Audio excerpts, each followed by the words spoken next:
பெருங்காற்று அடங்கி போகும், எக்கடலும் வழி திறக்கும்.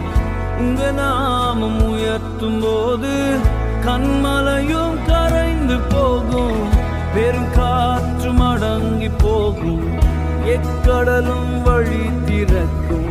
உங்க நாமம் உயர்த்தும் போது கண்மலையும்